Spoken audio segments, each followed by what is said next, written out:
we go. Hello, everyone. Welcome back to Spiritually Speaking. I am Dee May. I have another beautiful guest with me today. This is Dr. Susanne Kurz. And I'd love to welcome you to the show today, Susanne, and have you just tell us all about yourself. Heidi, and thank you very much for having me on your podcast. So just to introduce myself, I am a scholar, coach, and creator. That's how I try to summarize it, because I'm a multi-passionate person. So I have done a lot of things. I'm doing a lot of things. Most of my life I have been in academia and have worked as a researcher and university teacher on the cultural history of the Persian-speaking world during the times of Islam, which is essentially the eastern and southeastern half of the Islamicate world. And then at some point I transitioned and dropped out of academia and became a life coach. And my main tool that I'm using is hypnosis. And that's because I found that the hypnotic trance state is ideal for people who are stuck with, rational decision making and finding a way. So when you feel stuck in life or kind of trapped and you just can't think your way out, then that's a really helpful tool. So I have a main offer in the coaching branch of my business, which is called the Trance Journey to the Power Within, where I help people connect with their inner wisdom, inner strength, resources. So we do a discovery journey. It's usually there's one topic or issue or question per session, and we do a very extended session to make sure we can do this trance journey, this discovery journey, and find out what it is that you need from yourself. And we bypass the critical mind and find things that usually you either aren't aware of or you suppress so fast that you don't even notice and realize that they are there. And that usually helps people in their decision-making process and moving forward. I then have also started a second branch of the business. So it's now called Susanne Kurz Coaching and Media, because last summer, actually, I found out that there are a lot of coaches and healers who are wonderful people, very intuitive, have spiritual gifts, are great coaches and all that, but have a little bit of an issue with technical stuff. Yes. So I help them if they want to outsource, things like putting an intro and extra on your videos and adjusting the audio with that, and extracting the audio for repurposing it on your podcast and things like that. Or the other way around, putting an image on an audio file and then uploading to YouTube. I also do the uploading if you want, and create an image and a thumbnail, cover image, things like that. And I'm also, and that's I think an interesting thing, I'm also helping people who have a podcast or a YouTube show or a TV show on an OTT service that is streaming to several apps, to put their show on IMDb. That's the International Movie Database. And that's a place where it's a place where you can not only stand out but also get quality backlinks for each episode, actually, and also find new audiences, connect with other shows through your guests.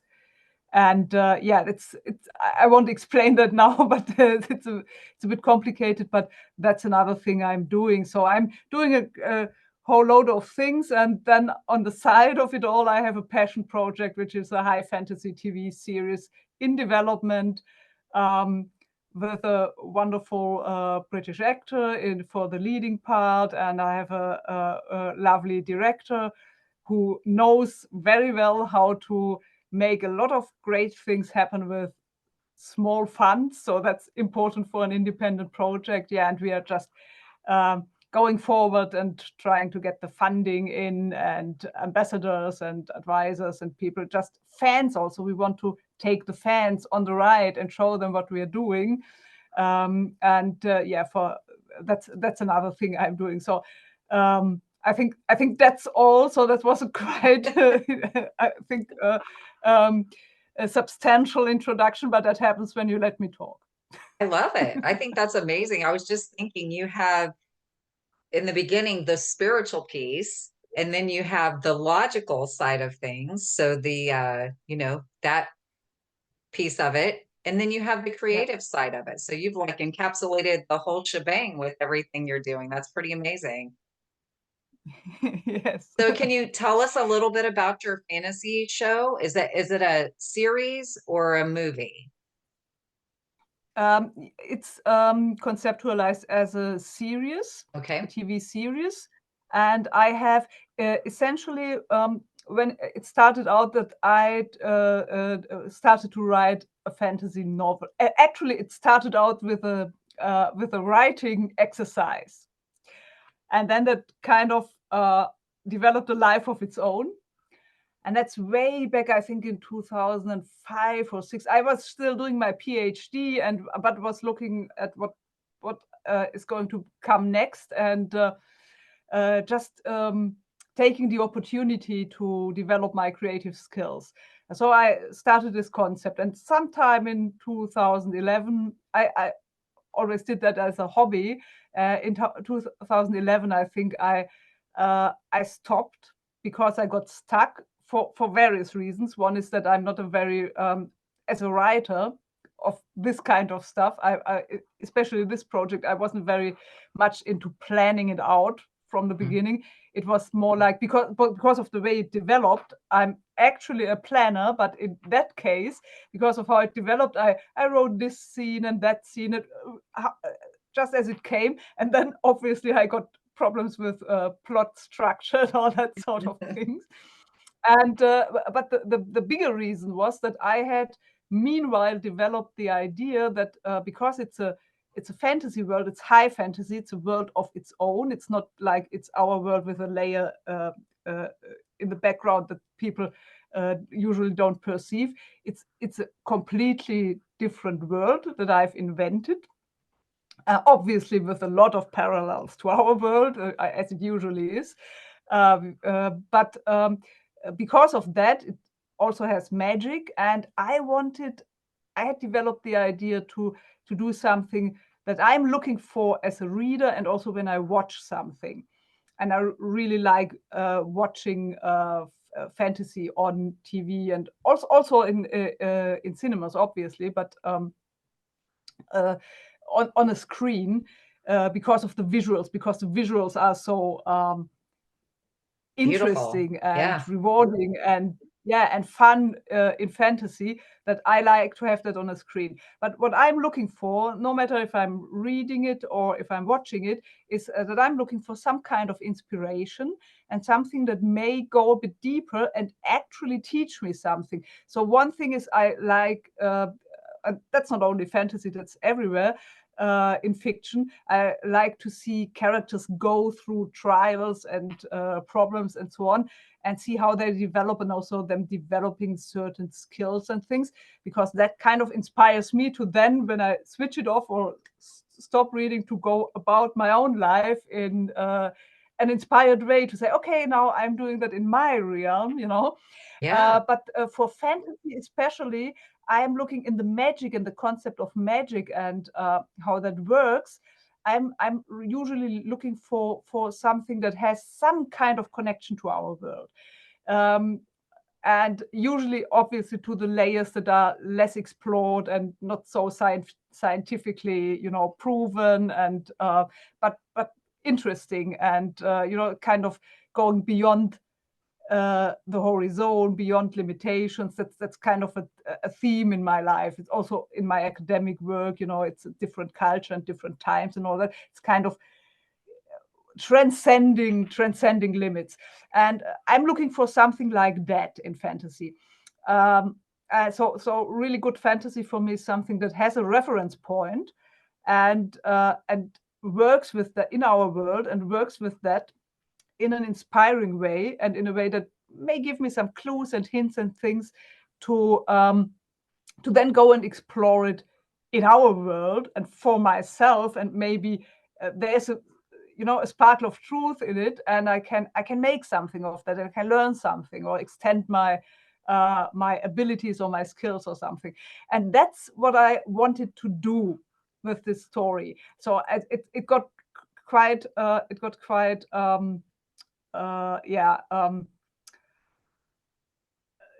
I'm currently missing the word in English. I know it, but it's not coming at the moment. That's the problem when you're speaking a different language. But it got quite a project in a rather short amount of time, and I felt at that point I couldn't do that justice. That's the thing. I was just going into all these topics again, and I thought I don't have the knowledge and the experience to do that justice and do that well. And so that was another reason why I had the feeling I'm just at the start of some sort of development, and I may have to go farther down the road before I can really put that into my fiction.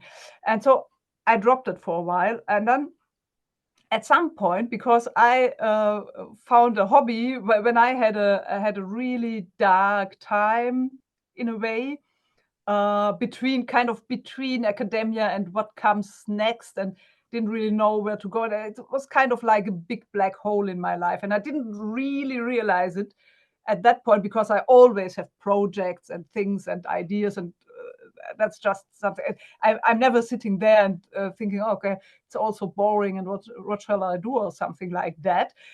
But so that's why I didn't really realize that there was this big black hole there. But I knew that I kind of knew that academia was done for me, and I only really dropped out 2 years later, but a good 2.5 years later. But it was kind of decided that this is not going to be my future, but I didn't know what comes to take its place. And obviously, so and in that phase, I had well, it's a story of its own, but I started to run actor fan pages on social media for an actor I had become a fan of quite recently, and who actually is on social media, so I could connect. And then from there it took off, and I really enjoyed doing the images and video edits and all that sort of stuff. So that really helped me in my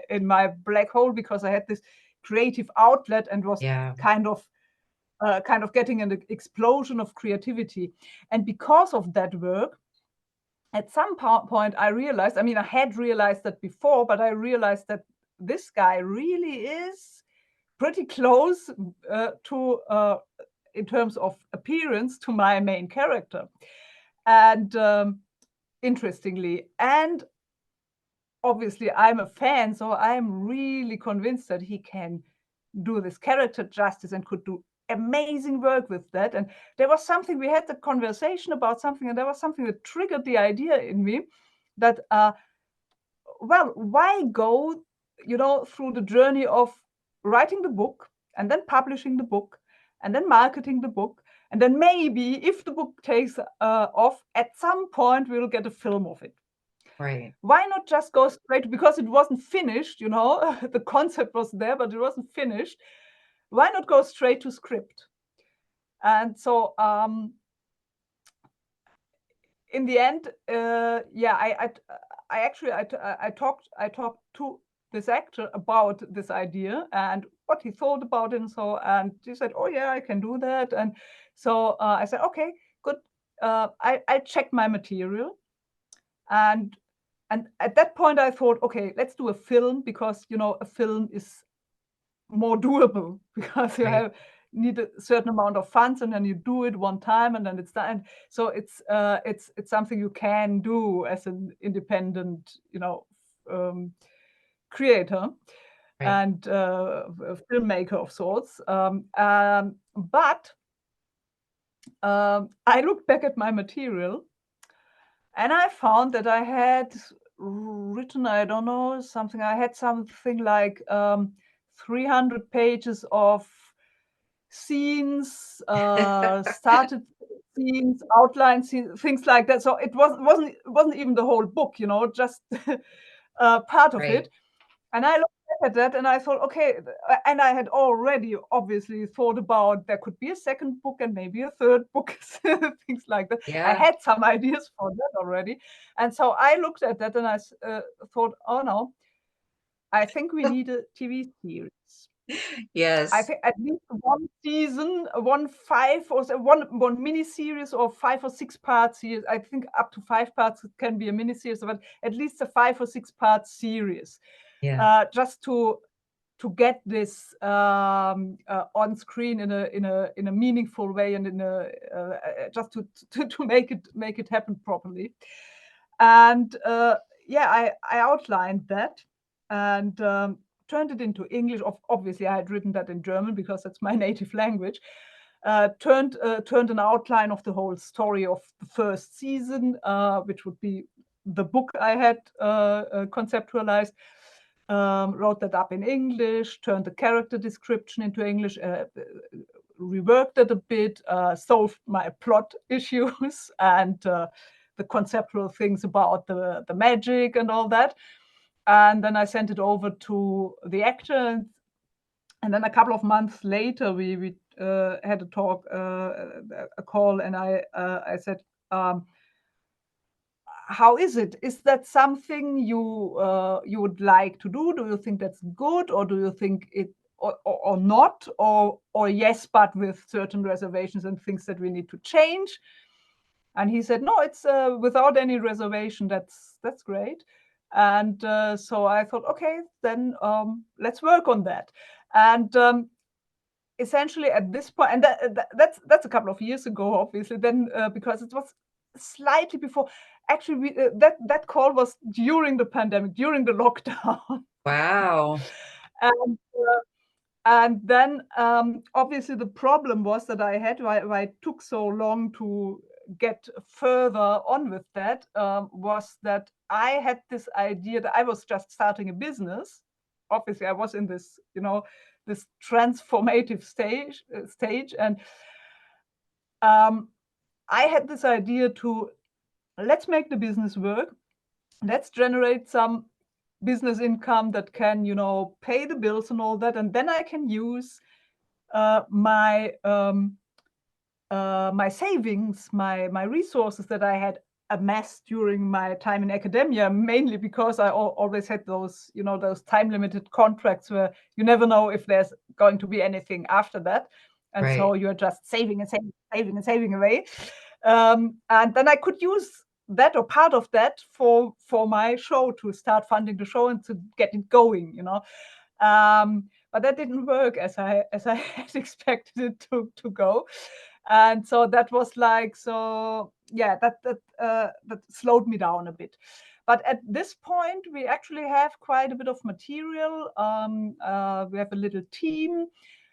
We have officially attached my wonderful actor friend, and we are working on getting maybe a beautiful actress on board for the main female part, which is a bit trickier, but let's say there's interest, but nothing I can reveal now, and it may take some time until we can reveal it. We have a script for a proof of concept pilot short film, so that's a shorter version of the pilot, so we can, get the funding more easily and start doing it, and then we have something to show people and can say, hey, I want to show you something, and then maybe you get into talks and all that. And I would absolutely love, actually, because there's such a huge element of spirituality in it, and actually it's a I get to the themes in a moment. let's just get back to where we are standing. So we have the script for that. We obviously have an outline for the full pilot. We have an outline for the first season. We have kind of drafts for season 2 and 3. I mean, for a series, you can't plan it out all right at the start, because there's so many moving parts, and it's a hugely collaborative effort. It's not like writing a novel is more or less a one-man show. Right. You do it all. But if you want to have something filmed, then you have so many people coming into the equation that it doesn't make any sense to spell it out all at once. But I have concepts for that, and how it's going to develop, and how it's also, how it is with TV shows, that has to go a little bit bigger and a little bit bigger and a little bit bigger and more exciting with each season. So we will see more of the world with each season, and we will have kind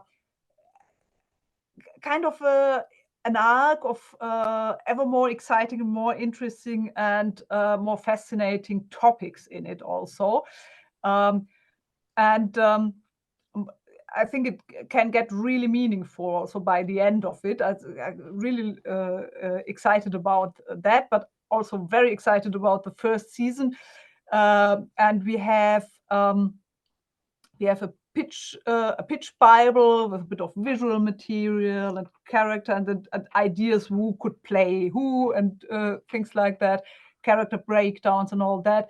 And I'm currently converting that into a pitch deck, where we also then have the calculation, everything in it, to go tweaking that into a more formal pitch deck, to promote it, so to speak, and show it around to people who might be interested in producing or co-producing or financing, and obviously quite a bit of visual material and all that. And I'm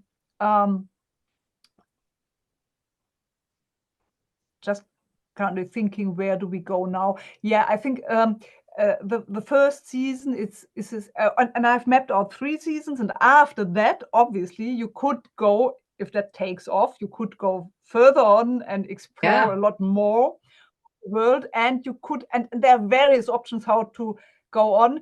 I know that it could be, it's nice for actors to have something like, an option for 3 seasons, and then they have an idea how long they may be involved, and then maybe it could go on, but it doesn't necessarily need to go on. So you could then, for example, go to the next generation as a main focus, or you could go to another part of this world and just keep a few of the characters and who go explore that or something. So there's a lot of potential in that. I mean, that's essentially what you have to do if you want people to come on board with the series. You have to build a world that is that gives the opportunity to do a lot more around that, and to do comics and video games and whatever, all this sort of thing, to have a real franchise at the end. And I think that's totally possible with that. And the first season is, and essentially I'm also really drawn to TV series.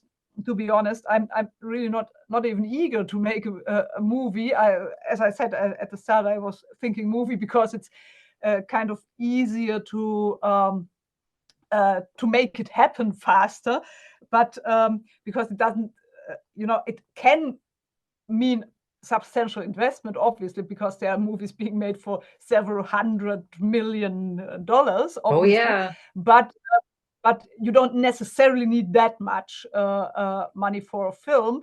But for a series, you are certainly in the tens of millions to just make it happen, even on a smaller scale. And it's fantasy, so we need some effects and things, for the magic to work. And we have a world to build and all that, and costumes and this sort of thing. So that's all a bit more costly than if you're doing something that you can just put into the scenery of your hometown or something like that.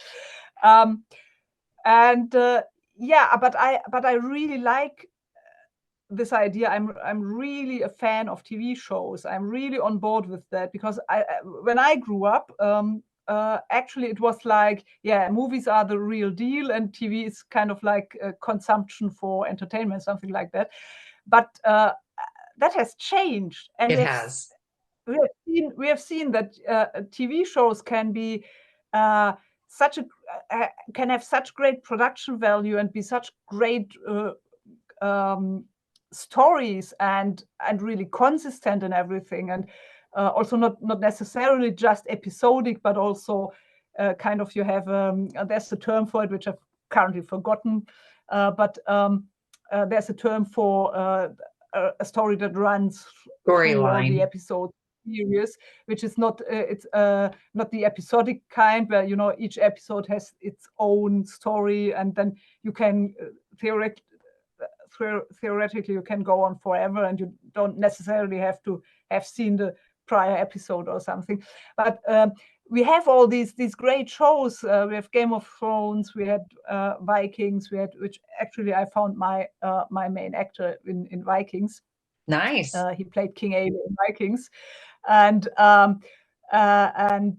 what else? So now we have Wheel of Time, and all that sort of things.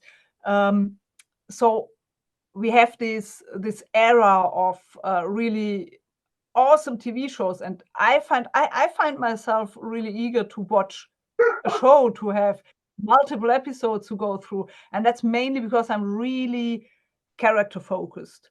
Mm-hmm. As an audience, also as a writer, I absolutely love characters, and get engaged with characters and fall in love with characters, or have other feelings for characters.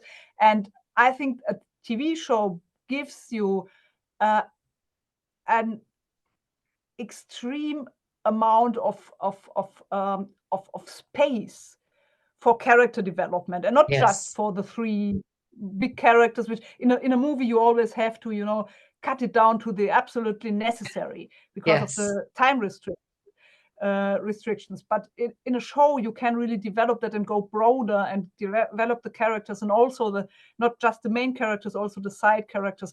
And fans, in my experience, who watch a show, they are ready to fall in love with several characters and with several actors also. So it's also better for actors, in my opinion, because they can really generate a huge fan base from a show, whilst for film it's mainly there's someone in it who already has a fan base, and they will be happy about that, and everyone else is just attached to that somehow. But usually it can happen, but it's not something that usually sets you up for getting a huge fan base, if it's not a franchise where you're a recurring character in every film. So yeah, so I love that. And our first season is pretty much an adventure story with a lot of magic in it. It's about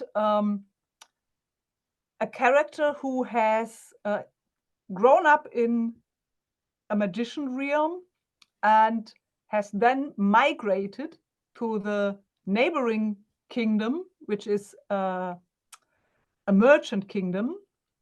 And they don't do magic there, but they have been, a couple of 100 years ago, they have been part of an empire of the magician realm, a magician empire. And so there is some kind of, historically handed down bias against magic in that kingdom. And now this guy is has migrated in his youth for certain reasons, and he has parents from both kingdoms. So he is essentially his mixed heritage, but he has grown up in the magician realm and is a magician. And now he has, in his youth, he has had the opportunity, when he migrated immigrated to the merchant kingdom, to actually get into a position of power. And he's the regent minister there. And now he is in his 50s, higher in his 50s. And now the Mad King of the Magician realm wages a new war against the Merchant Kingdom. Okay. And that pushes our main character to return to his magician roots, which is a really dangerous journey for him. He doesn't know yet, but he's going to be pushed to his limits physically and emotionally, going through a journey to actually develop, and he will have to take center stage at the dawn of a new era beyond the clash of civilizations. And there we have one major theme here, which is actually something that has always been interesting for me, because I'm an academic who has done studies in a different culture than my own. So this situation of differing cultures and also clash of cultures, or clash of civilizations, as it's called in English. There's a book, a very influential book by Samuel Huntington about the clash of civilizations, which is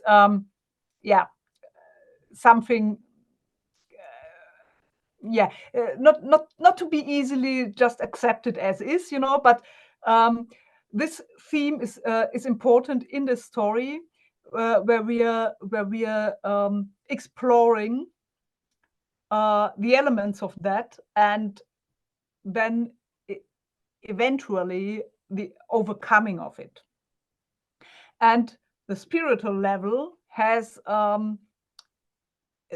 plays a huge role, and the spiritual development of our main character plays a huge role in this process, because in the end, then we have the background reality where we essentially are kind of all one. I mean, we are all. I mean, your listeners and audience will know what I'm referring to. Yes. So we can bring that out, not too in the face. I want it to be really an entertaining, cool adventure story for people who just want that. But there's this deeper level to it, which will be apparent in things that happen and in how the magic works and all that, for people who want to dig deeper and who want to have this kind of inspiration and all that. Another important theme, as I've already touched on, our main character isn't in his 20s or in his teens or something like that. He's in his 50s and late 50s, actually. And one important theme here is that midlife and also midlife crisis is a portal to new avenues, and is another, kind of another cycle of kind of coming of age, if you want to I love it. call it that. And yes. I think that's hugely underrepresented currently in our fiction on screen. So one of the reasons I wanted to do that and to highlight that is that once I crossed 35, I started to feel a little bit, as I told you, I like to be inspired by fiction.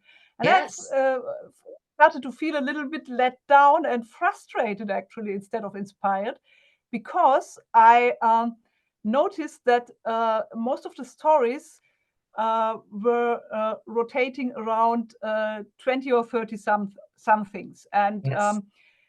That essentially means, if you follow that, and that there's an implied message of, if you are over 35, it's done. I mean, it's over. I mean, because you then start to realize, hey, well, okay, I feel with these characters, and I actually feel like these characters, and I actually don't feel as old as I am, but let's do the math, and that means I'm not at that age anymore, and I'm in a different stage, and I still want to go somewhere, and do different things and develop and all that, and I don't see it like it's done and it's over.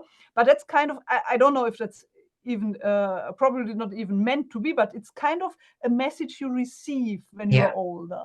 And so this is something that that really focuses on also a bit of an older audience, 35 plus, I would say, and that's also actually the audience. I think it's really great for the audience who is on the crossover, in the crossover space of Game of Thrones and things like Vikings. There are people who really like both of the shows. One is fantasy, one is history, but it's the way you do fantasy can be quite historical, and Yes, it I'm can. aiming doing a bit of that because I'm a historian by trade, in a way, not the usual kind of historian of the Persian culture, but so I'm trying to do that too. And these people, if they have been there, haven't come in later, but have been there right from the start of the shows, they are at that age now. They are 35, 40, 45, something like my age.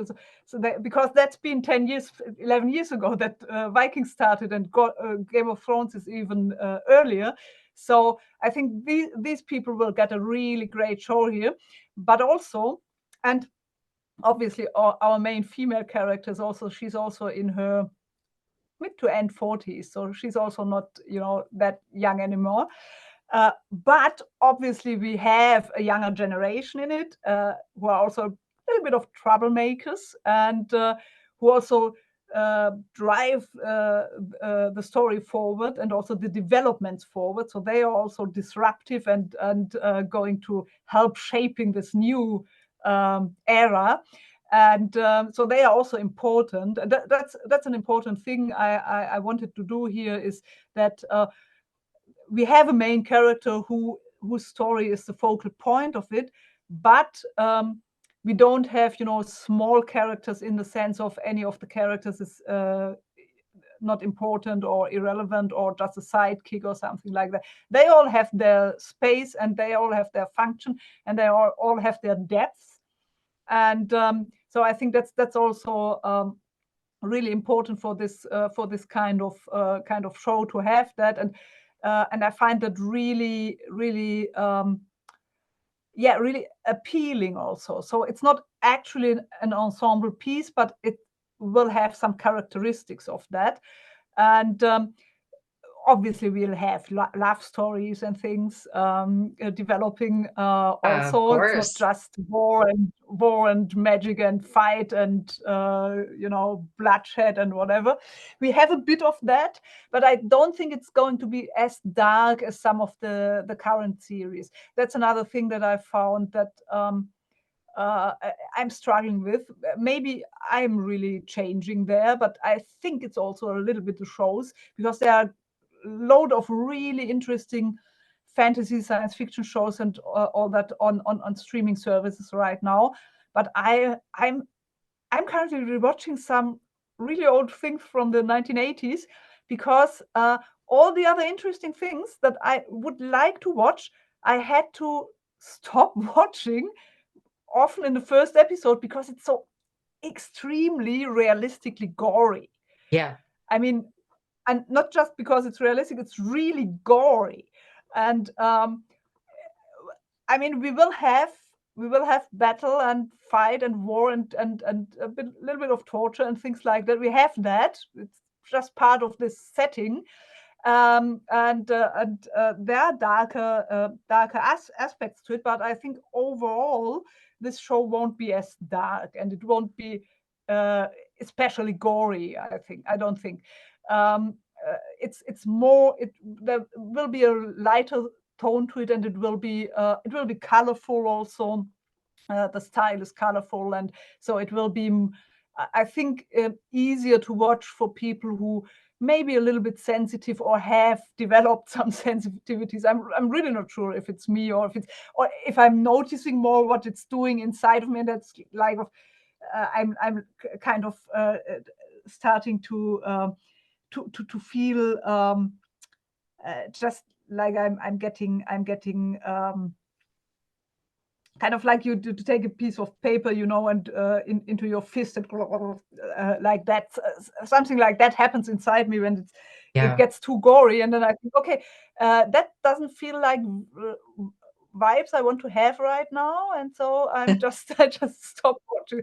And I'm really sad about it because I want to know how it's going on, and I like the idea and the concept and the story, but I just can't go on watching it. And I think this is something that sits a bit in between. It's not just Right. it's not just comedy, which is a great thing. Sometimes you need your comedy, but it's not just comedy or something very wholesome or something like that. It is exciting. It is adventure. It has violence, but it's not that dark and that gory, and that Yeah. it's not borderline horror. At this point, I mean, we'll get obviously we'll have elements that are really threatening, but it's not on the whole. The whole tone is different, and that's another thing that I find important. There, we also have a setting that is kind of stretching, kind of from middle climate-wise, middle European setting towards Near and Middle Eastern setting. And obviously, it will be apparent from the culture and from several elements of the cultures and from language used, names and all that, that we are going in this direction. So it's also, I think, really interesting setting where you have also all sorts of types of people, which then can also, with the widening of the perspective, will be more interesting. Maybe we will encounter some magical creatures in maybe season 1, but maybe the later, more of them in later seasons and all that. And one important topic, I think, is what I've already touched upon, is we have this history in the background of the story, and we will find in the very first season that there is well, not everything is as you think it is. So traditional truths and that have been handed down over generations may not necessarily be exactly as everyone thinks. So that's also something that will come out there, and we have a little bit of shattering of patriarchy, and This but we have sounds familiar. our kingdom actually is a kingdom that has a strong matrilinear concept, and that comes from times when they actually were a matriarchy, and that's history, but there are remnants of that, and there, let's say interests of reviving that. And we have it's a really great show. People will love it. I am sure I will love it. So I can't wait to see that on screen. I'm essentially creating something that I would like to see.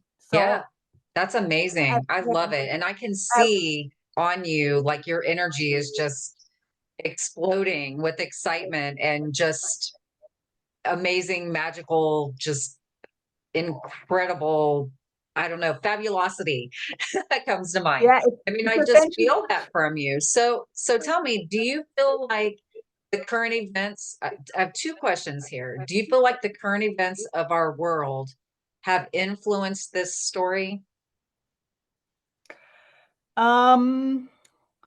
Well, given the fact that I developed the story sometime in the early 2000s, or the 2010, 2005 onwards, it's not really very very current in the. It's kind of actually, when I talked to my mother about it and explained the concept to her, because I want to use a little element that my late father invented and never fleshed out, and that's probably not going to be very prominent in the first season. But I asked her, because she got the inheritance, if it's okay to use that, and explained the concept, and she actually was saying something along the lines of, that sounds familiar. So let's say the world kind of has caught up with me in a way. because I was really looking at a lot more at history than at current events. So it's not really, I mean, it may be influenced when we are further developing it, obviously, because we are living as we are living, and we want it to be something that has something to say to people of our times, obviously. But I think, yes, the main thing behind it that has to do with today, and that was in it from the beginning, because that's one of my my life themes, is that we are living in a globalized world, and in a globalized world that gets smaller and smaller because we are all in touch with each other, more or less, and something that happens at the other end of the world can have a quite immediate impact on us. It's important, I think, to explore this clash of civilizations theme, and to use fiction when it has this sort of setting and set up to make people more aware of the fact that different cultures and peoples may have different approaches to the world, to life, to the meaning of life, to values, and that it's not like there may be things that we don't like, and that we don't accept for ourselves and we don't want to live, but that are different, but still have their own logic and their own, um, um, rationality behind it, and are legitimate on its own. It's not like there's only one legit culture, let's say, Right. or value system.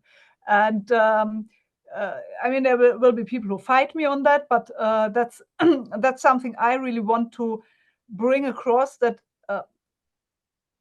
we have a layer where we are all human, and we can all relate to each other, and then there's a more surface level where we have very different approaches, and they are very interesting because they are all part of the expression of being a human being. And I think it's really important to develop a sense of being interested in understanding before judging and condemning.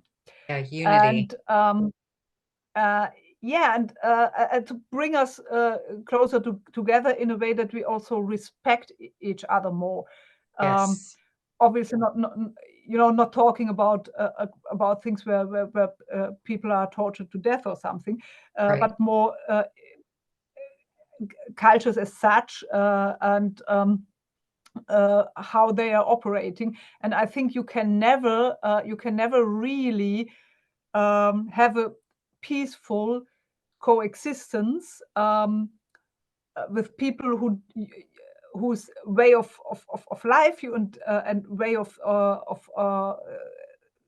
seeing the world, and so you don't respect Right. as legitimate on their own and in their own right. And I think there's let's say I've read that there's research that when you read novels, for example, when you read fiction, that your ability to relate to other people and to understand their feelings and to be to feel them, so to speak, gets increased, and you get more tolerant in a way. And I think that's not just reading. I think that's all fiction can do that. And fiction is very powerful in influencing opinions and feelings. Yes, It goes through the emotions. absolutely. And so I have a world there where we have human beings. They are not heroes and they are not villains. I actually call my main character the villain turned hero in a world that lacks both, that doesn't have heroes or villains, just like our own, just human beings. They have flaws and they have virtues, and essentially the same with the larger configurations like cultures, which is a complex topic of its own. And I think it's really helpful if fiction writing and storytelling makes an effort to get people to the point where they can relate to things that are alien to them and feel them, and in that way stretch their horizons of experience. And because that's actually what fiction is really all about, to get experiences that you can't or don't want to get in your real life, and a lot of them, and from a safe distance, in a safe space. Right. And if you go through that emotionally, that will leave a mark. And I think actually there's a really huge responsibility if you create fiction that is received, that is read or watched by a huge number of people. I think there's kind of a responsibility to not to preach to them, or to shove a message into their face or something, but to make them feel something they don't feel in their normal life, in their real life and real life world, and to widen this ability of comprehending, of understanding what other people, and even people in other cultures, in other in a completely different world, like a fantasy world, and so, how they are operating, how they are, and just to walk in their shoes, in your imagination for a while. I think that's hugely helpful for our world. That's the thing, one of the things we need. And probably the most influential thing is actually visual storytelling, so films and TV at the moment. And when I was a teenager, I said, if you want to make a difference in the world, you need to make Hollywood blockbusters or to write bestsellers. And now I think you should do TV for streaming all over the world. Yes, times have changed, haven't they? We definitely have to be on the streaming platforms now. So. But I think, I think really you need, obviously you need a good story and great characters and all that, and you need to just draw people in, and then give them the chance to go beyond their limits, their limitations, and experience something different and something new, and hopefully then bring a little bit of that and a little bit of more empathy and all that into their real life. And I think that's one of the aims, obviously underlying aims of the show. And because it's so much and focused on trying to embed a deeper level that is really also fed by spiritual experiences and learnings that I've had as a person, and things that I really believe in, without it becoming religious or anything, but because that is embedded on the deeper level, which you don't need to necessarily fully explore when you're watching it, but will be there for everyone who wants to look. Yeah.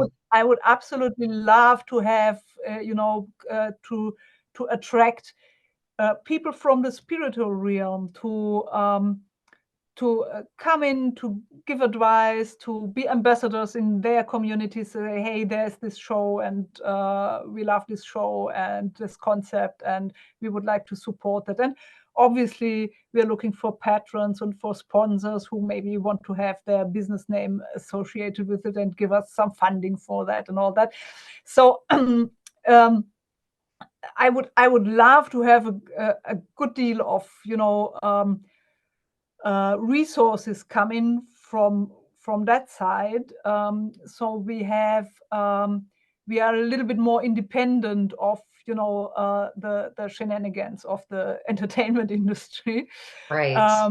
Obviously, we need professionals who do really good work to have great quality and all that. But I would really like to have spiritual people and spiritual businesses and conscious businesses involved in this project. And by the way, we have, I mean, it's in a very short line, it's my tagline. It's kind of Prince of Persia meets Game of Thrones with flying carpets. We have magic carpets in it. Oh, nice. Nice. I love it. I mean, I can tell just by the way you talk about it that it's right up my alley. I love stuff like this. I'm all about the fantasy, and I really feel like because I know I feel that this was divinely guided. Do you feel like this idea was divinely guided and that you were able to put all of the pieces into play because there was divine intervention, however people want to look at that? Yeah, it's actually really fascinating how that came together to this point, and I'm really curious about how it's going to develop further. Obviously, it's also going to develop with myself and with the people who are involved and all that. Yes. But looking back, I would say the first thing of it was that it was kind of, I mean, all the writers probably know that kind of magic, and probably people who are brain scientists and all can probably explain how that works. But the initial thing is that it just how, as it sometimes happens when you write a scene, that it gains a life of its own. The Yes. characters gain a life of themselves, and It's almost like the very channeling, first don't you scene, think? Just yeah, I mean, I was very fascinated when I recently learned that Tolkien actually channeled his writings. And what he then did, because he was a professor of philology, or I think of linguistics, but he was a philologist. What he then did was to work with his writings as if he was editing a text from a couple of hundred years ago. And I'm so fascinated by that whole conception, because obviously I come from I've more been working on history, but the field I come from is deeply infused by philology. It's actually our original research method is to edit text and all that. So I found it really interesting. But yes, what happened was that something came up in the very first scene that I was writing between these two main characters, which the scene sadly isn't in the pilot short, but will be in the full pilot. But something happened that I hadn't anticipated, and I hadn't expected. I hadn't planned that. It just came during writing. So it's a kind of a channeling process, yeah. certainly. And then I had this situation when in the time between waking and sleeping. I mean, I was working on my PhD, mind you, at that time. So I had really totally screwed up sleeping patterns for a while, because it was kind of in the last stages, and so that wasn't exactly in the morning, but it was. I remember that it was when I was waking up. I had this picture of my main character in front of my inner eye in such clarity. And usually, I mean, people, there are various levels of clarity that people can imagine, pictures. Mine is not very elaborate. I see images, but I often don't see them in a very elaborately detailed way, if I don't make an effort. And that was really detailed to the degree that with very limited drawing skills, I was able to draw not a flat right front view of his face, which is the easiest thing to do usually, but a 3/4 view, which actually looks relatively decent. So you can really see a face there. Although that was before I ever tried to actually learn how to draw, which has been some 6 years ago when I started that endeavor. And I have improved, but back then I really couldn't draw. But this thing actually looks quite decent. I mean, not for someone who really can draw, but for my, that was interesting. And then obviously, then I spotted another actor in a film on TV, which had a similar role to my magician guy, and I thought, oh, he looks quite a bit like this and him. And then I thought, oh, would be great to have this as a film. That was and then that I actually stumbled over an actor I didn't know by the time when I developed all that, and that came, and it's interesting. He also the big character he played, the character he's most known for in the show Vikings, has this huge scar on the left cheek. Guess what my character has? A huge scar on his left cheek. He has a scar, not as huge, but he has a scar on the left cheek. I mean, That's down to that. amazing. I think that things like that. And I thought it's. I mean, it's a couple of interesting coincidences, and then also further developments, how I got in touch with this person and that person. There are so many things that when you look back at it and think, oh, that's interesting how that led to this and this led to that. And if you had told me before that this would Yeah. lead to that eventually, I wouldn't. I mean, we wouldn't probably we wouldn't be talking right now if I hadn't started running those pages back in 2017 and things like that. And yeah, I'm totally fascinated by how this works. And so I think, yes, I think there is something to it, and I think that this is something that wants to be made. Yeah. And if I don't do it, someone else will do it, and I don't want that. Oh And no, absolutely. You got to do it. like And other people I don't getting the believe in ideas that you don't coincidences. do. I don't believe in coincidences at all. I Yeah. call them synchronicities. So I feel like that's Mm. what's happening here. It's just it's meant to be. So you are just Yeah. pulling it all into you because it's supposed to happen. That's so incredible. I mean, Yeah. I just I've had goosebumps like half the time you've been talking about this. It's so cool. Yeah, I mean, the thing is that I have actually I've actually found I've thought a bit about that, and I've really fallen in love with this serious project. Not least because I was, tapping around trying to find out what my thing will be now, because I used to be a researcher and a university teacher. I mean, I was an academic, and that's really an identity. It's not just a job. It's an identity for not for everyone, but for many people. And for me, it certainly was.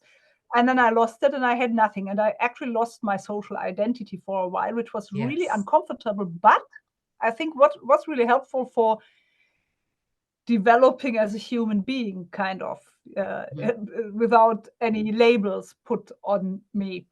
But the thing is that, and I had been also, it's an interesting thing. When I was younger, I thought there's something, I always felt there's something inside me that wants to, be let out and unfold. Yeah. And I didn't really know how to get that out. I was always trying to get that out. I thought in academia I will get that out there. And then at some point, and there were many, many reasons why I left academia, but a very complex matter. But one of the reasons was that I had been there for more than 10 years. And I had the feeling I was kind of getting stuck. And I couldn't reach the point I wanted to reach. And I thought, okay, maybe I had wrong expectations, obviously, as a young person, when you are 20, you think, okay, in 5 years time there will be an explosion when I have learned all this stuff, and then I can start Right. and all that, and then it takes 10 years. But I was at a point where I thought, okay, I may get to some breakthrough at some point in my 60s or something, but it hasn't happened up to now. The thing that I expected to happen and want to happen, thought should happen, and if I go on the same path, it's likely not going to be happening anytime soon, And I thought it was kind of it had become kind of a cage that didn't uh, let me develop further in the direction I needed to develop, even though I didn't know what that was at the time.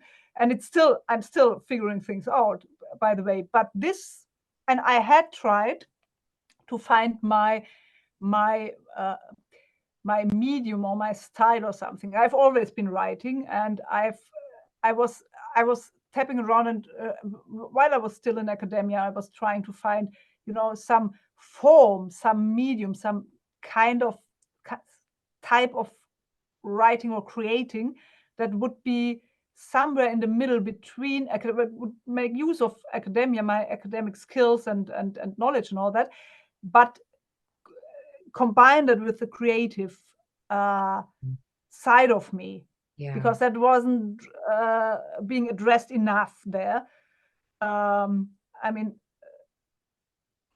if I could do an interview about creativity in academia and how that works in the humanities, but anyway, where it's probably not supposed to be. But I didn't really find that, and I think this currently feels like and looks like it's the thing where I can pour everything in. I can pour in all the knowledge, the skills, things from academia. I can create. It's creative writing, but it also has these visual elements that really make it even more enjoyable for me than just staring at a page with Right. letters on it. I can also create, the pitch. I had such fun creating the pitch Bible with the visuals for it, finding the visuals, putting in the Oh, visuals, I'm sure that was and now the amazing. pitch deck, and I'm going to create a poster and things like that. And obviously, at some point, I will need someone who can do that professionally. But I'm learning. Um, but I like doing it. It's not like I want to outsource that as fast as possible. I'm actually going to try to do some storyboarding. Not that it's going to be art, but I hope it's going to be recognizable what's going on in the scene. Um, and uh, uh, and and obviously, I have for the world building and all that, I have all these academic things. Then I have this, kind of soul mission about this cultures and civilizations, and combined with the spiritual experiences that come into this blend, and kind of message about, or not necessarily message, but kind of the ingrained, embedded, the embedded um, uh, hopefully impact it can make to, moving towards a more peaceful world by Right. just getting people emotionally involved in a way that they may just find themselves more open in Yeah, they their can real explore lives other then. options instead of some of this craziness we have going on right now. So yeah, I Yeah, love it. yeah, That's and amazing. I think in that way it kind of, yeah, I think there's always, because of this element, there's always um, a parallel and a relation to what's going on in the world, but it wasn't designed with what is currently happening in mind, because it wasn't happening when I designed it. So Right. Right. Maybe you had a premonition about it or stuff like that's why I almost feel like I don't almost feel like I do feel like it was divinely guided because it's just too perfect. You know what I mean? It's just too perfect for it not to yeah, be not to have been divinely guided and put in there and exactly how it played out, with I mean, Yeah, because just face it, if you hadn't been in that place in academia, would you have actually decided to break out of there and explore your creativity? Would you have done that if you hadn't had that kind of super structured place that you were in for an extended amount of time, you know? yeah, yeah. Yeah, I mean, that was certainly a very important thing, a huge building block also in my personal development, the experience in academia, up to the point where I felt that in various ways, it was more blocking me and not having a good effect on me also psychologically at some point, because the thing is that it enhances certain attributes in you and characteristics, which obviously are the characteristics that make you feel drawn to it in the first place. But at some point, that can get quite unhealthy, let's say. But yeah, it was very important. I don't regret a moment I spent in academia. I have really Right. fond memories of a lot of things, and I had a really good time there. I had a really good run, so to speak. I could have stayed probably, and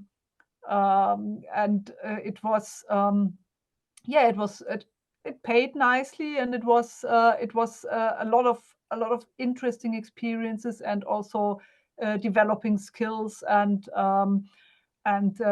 yeah, doing things, and I can use that now. I really want to use. I mean, I have projects in mind for later in life when may want to go back to some sort of research, which will never be publicly funded because of certain elements of it. But I will at Right. some point will get back to that when I have the leisure and the money and all that to just sit back and do what I'm interested in. Uh, Yeah. but um, but I think, yeah, this project actually is what I currently think is the probably the single most important and biggest contribution that I have to make to the world. That's um, and that's why I'm really passionate about that and like to talk about it. And actually wasn't expecting to talk about this today, which is why I probably had a bit of a long warm up and build up for it.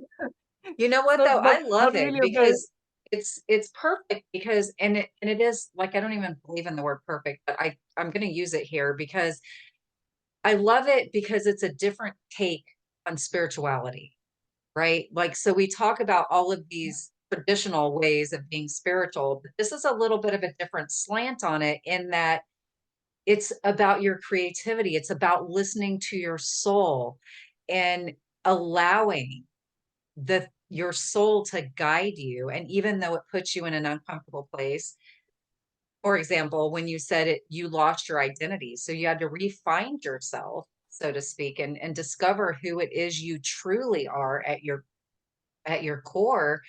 And then because you allowed that to happen, bam, look, this explosion of creativity happened. You started writing, and then now you have this beautiful concept that's in the works, which is so cool with actor attached and everything. I mean, that's the kind of stuff that can happen if you allow yourself to tell your logical mind to shut up and allow that creativity and that spiritual, that divine guidance to come in and just flow.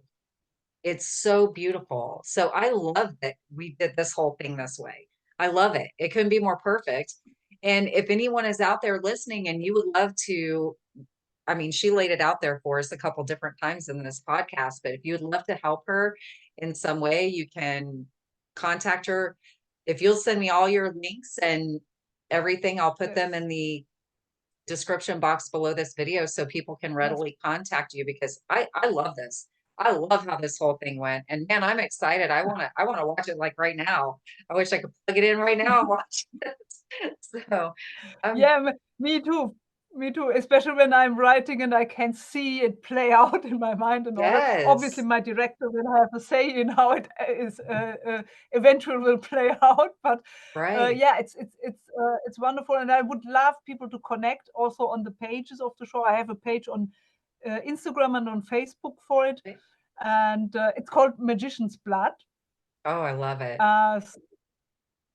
And oh yeah, it was really troublesome to come up with a working title. I brainstormed with someone on social media in the DMs for quite a while, and I really can't remember how we came up with this title, but everyone seems to like it, so we are running with it now. And it's and we have the handle Magician's Blood series, and especially on Instagram, I'm trying to. Obviously, I'm on Facebook doing that too, but on Instagram, I'm a bit more active because there are more people from the entertainment industry on there with whom I'm also connected now, and I'm actually trying to get the fans in. I mean, I'm not really posting as much as I should and interacting as much as I should, but I'm sometimes asking. I kind of my latest post is asking about, hey guys, that's how we made the profile picture. That's the making of, showing the elements, how it comes together. And then at the end, I say, okay, and I would like to use this background and probably some of the elements for the poster. Have your opinions on that? And I think I didn't get feedback so far, but things like that, I want to have opinions. I mean, I will ask about opinions, and we may even do something like a Patreon where then people can, vote for casting options and things like that. I'm not quite sure about that yet. This won't be public, obviously, because that's about people and so, but it could be an option, for people who come to the Patreon. If we have something like 2 people or 3 people who are really all great for a role, and we really don't know how to decide, and hey, what do you think? And obviously that won't be public, but that could be an option. But essentially, but obviously we'll get ideas. We will ask for ideas and create some. I mean, it sounds easy with AI now to create some character images before you have a cast, but it's actually quite tricky when you give in a text prompt to get something out that looks distantly as you imagine the character to look. But we'll probably do that in a while now and then say, hey guys, what do you think? Which actors or actresses would you think are good for this character and all that? So yeah, we want opinions and all that. If we get stuck anywhere or have want to have help with the decision making, we go to the community. That's I want this to be a community project, and that comes from my fan page work, where I've been getting so frustrated as a fan myself, and running a fan page and trying to, deliver something to my fellow fans, when you aren't allowed to use material, or there is no material there yet because they don't want to put anything out while they're filming. I mean, clear, you can't spoil everything. Right. It's a lot of You can't do secrecy. that. You don't want to do that. But the secrecy is sometimes, a little bit over the top. Um, and because when you, I mean, for a series, we have a lot of touch points. That's a good thing about a series, where people can get excited and see things and Yeah. cheer about it and all that, and discuss and all that. But when you produce a film, you essentially have 2 points. You have the production process, and you have when you are filming actually, and you have the time when you release it. That's 2 points when you can get the fans excited, and most of them are completely giving away the first one, because they don't allow anyone to do anything, Right. say anything, use anything, and that's really frustrating. And and that's also another important element for me, and we haven't mapped it all out in terms of the legal aspects yet, and obviously when we get in funding, we will have to see what comes in and what expectations and all that, and co-producers and all that. But for me, it's really important to give the creatives who work on the project rights to their work, which usually they are signing away. And most of them aren't, I mean, some of them perhaps, but most of them aren't paid well enough, in my opinion, to sign everything away, and not promoted well enough by the productions to sign everything away. And I actually want them to have, at least at the point when it's released, to then have their material to use in a certain framework. But I mean, they are creating that with us. I mean, actors are co-creators of the characters, in my opinion. Yeah. I actually read some paper about that. I've not found much research online on that, but I think there is a discussion about that. I think actors are co-creators of the characters, which is what has me really excited about that, because when I sit at my desk and write a novel, I have to be in every single character, and I have to flesh them out. And if I don't pay enough attention to one of the characters, that character just will not get what it deserves, Right. and not be that appealing and all that. And I'm just a single person. I mean, I can do a lot of things, obviously, with imagination and research and all that, and thinking about it and fleshing that out.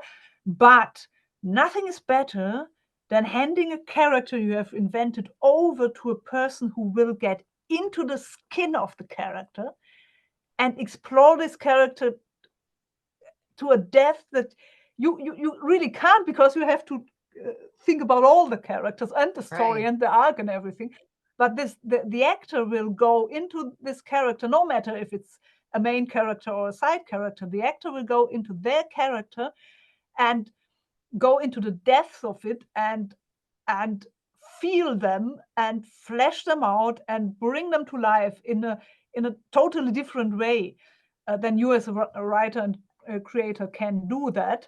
And I am so looking forward to all the input we're going to get from the actors about what's logical for the character and how the character would behave and what they would do and all that kind of things, and their ideas for the scenes and all that. That I'm seems to so me like an actor's dream, like if there's any folks out there that are actors and actresses that are listening to this right now, I mean, that seems like an actor's dream to me, to be able to have that freedom to have that input, because I'm sure that a lot of times in Hollywood, or Hollyweird, as they used to always call it, that's not the case, that it's more structured, and this is what you're going to do. This is what we want you to deliver, and deliver that, or we're going to say cut, you know? Yeah, I think there's when it's a huge production and it's a side character, then it's probably harder to get things across. And also in TV shows, when you have a huge amount of characters, and they're that's really fast paced, as I have learned the production process. So then there will always be characters that aren't really taken care of enough, and if the actors then don't get a chance to give their input, that can be really frustrating. And that's Mhm. something I would like to avoid. Obviously, in smaller productions and indie productions like ours, I think it's more common, and obviously good directors also get the input Yeah. from the cast. But I think this is really an opportunity, and obviously that's me promoting my dream project and my big passion. But I think this is really an opportunity to get into something that is kind of smaller, more modest indie production to start with, and comes with the good things of that also, and then can really take off and Yeah. make a huge impact. Because I see this as really going into all the streaming services and all I over the feel it world, and too. all that. all that sort of things. Yeah, and I think that's really an opportunity, and I see it as that. I mean, I know I have a part of me is obviously is realistic and knows that we can't, behave as if we had hundreds of millions behind us right now and a big Hollywood studio or something.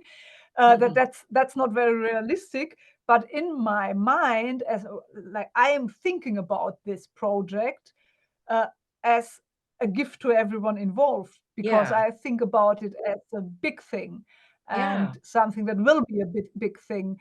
And that is why, I think it shouldn't be underestimated what this can do. And but I hope to get this spirit of um, appreciating everyone, all the characters, all the actors, and all the other creatives, music and camera and all that, and appreciating them really as integral parts of the project, because Yeah. it wouldn't work without them, and they are really contributing substantial elements to it, and that should be honored in, let's say, in a way that is not always the case. And I hope to really keep that up also when it then takes off and gets big. So that's my hope for it, and that's actually my goal also. So as long as Mm. I am involved, this will be a little bit different, a project that's a little bit different, but obviously not closing any doors at the moment. So it's not like I'm not I'm not open to negotiations about some things, but this is actually something I really find important. So I think Yeah. we will have to find ways with whoever wants to jump in and fund this and help us to really make it happen, so everyone wins. That's actually Oh, what I'm trying it, to get there, that everyone wins. And obviously I would love to have people, who either want to donate a bit, or who want to do something along the lines of a sponsorship, where they get exposure and they get to be associated with a cool thing that also hopefully aligns with their values and their business and all that, and in exchange give us some of the money energy that's needed to make it happen. So yeah, that's absolutely. And I think this is such an important lesson for people, or not really lesson, but example for people to see of what it looks like to set a powerful intention. We hear people talk about that so much, but we don't always get to see it in action. And to me, this is a beautiful example of setting a powerful intention. So I thank you for bringing this forward today. I'm super excited that you shared this. I'm getting emotional about it. Like, I just feel this in my soul too. Like, I am so happy for you and so excited. I know this is just going to go exactly where you envision it to go, because when everything's in alignment, it has no choice. It has no choice. It's the law. It's a law that it comes to pass. So there you have it. So thank you so much for bringing this forward today. I'm so excited that I asked you that as a first question, and we got to explore this totally different take on spirituality and powerful intentions. And I can feel your energy. I'm so excited for you. And I don't apologize for my tears anymore. I just embrace them and move on. So no, I love this. beautiful. I'm thank you so much. I appreciate you so much for coming on here and sharing this with us. And I know that the right people will see this and share it with people that they know that need to be a part of this. So, yay. Thank you so Yeah, much. thank you. Thank you very much. I'm really so touched that, by your emotional reaction, because that's just wonderful to see for me. Yeah. Um, when it's something, it's kind of, you put a part of your heart out there Yeah. when you speak about such a project, and your ideas around it and all that. And yeah, so that's great when it resonates. And yeah, I'm really glad you invited me to your wonderful show, and we got to talk about this, because that's really something I'm trying to talk more about right now, to Good. just get it out there more. And yeah, and then potentially my director is going to pitch it to people at Cannes. Let's see. Nice. So that's provided I have all the material ready then, and it's a looks like a professional enough pitch, because obviously you need that in that environment. But Yeah. I'm very curious to see, and excited to see what connections are made there, because I'm usually going about make connections and see what happens. As I've found, looking back, that connections always work out somehow, and It's I a usually don't know how. and we don't have to know how. That's the beauty of it. If we just put that intention out Yeah, there and know that the end result will be what it's supposed to be, we don't have to know the how. That's a hard thing for most people to let go of, but we don't have to know. We get to just hold yeah, on to that outcome and how that feels. So yeah, that's that powerful intention thing. So yay. Okay, well, thank you so much again. And you're going to send me all your links. I'm going to put those in the description box below the yep, video.